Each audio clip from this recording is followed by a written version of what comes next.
Focusing now on vectors, the tool that we're going to use on vectors is that any vector, we can split it into two other vectors at right angles to each other. That's the rule.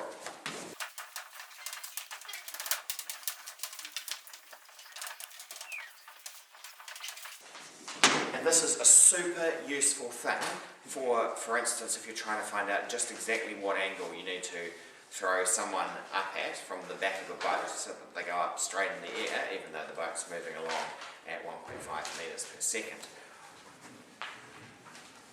For instance, if something is thrown upwards at 10 ms minus 1 and an angle of 40 degrees to the horizontal, 10 meters per second up at an angle is exactly the same as however that much is across plus however that much is up. So we can split a weird angled speed into a horizontal component which isn't affected by gravity at all, and a vertical component which is affected by gravity. So we can use this splitting of vectors to make really complicated problems into simple problems that we can solve.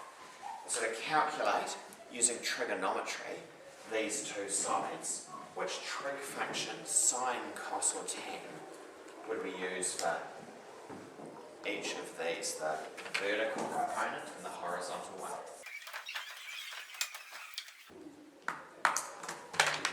What side of the triangle is that? What side's that? Opposite.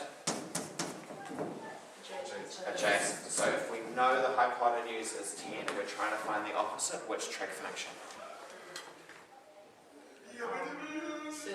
Sine. Yeah, nice. So V equals 10 sin 40. 10 sin 40, how much is that? It's fine. 6.43. 6.43 ms minus 1. And the horizontal one, the adjacent, which trig function are we going to use for that? Cosine. So V is equal to 10 cos 40. Nice.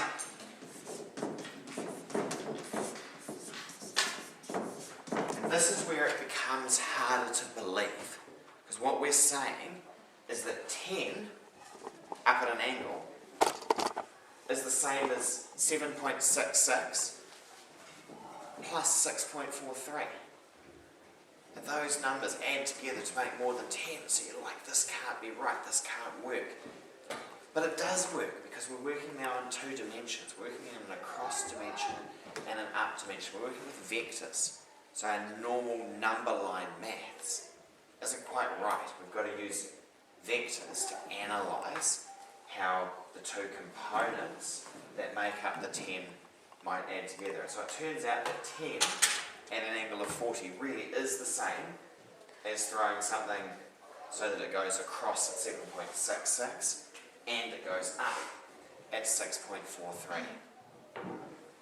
So we're going to use this to break motion. The application for us of this technique is to break motion into a horizontal component and a vertical component, one that we don't care about gravity, constant velocity, no acceleration, we can use speed equals distance over time, and the other one, which is completely affected by gravity, is vertical. So we know that the acceleration is 9.8 downwards, negative 9.8 all the time.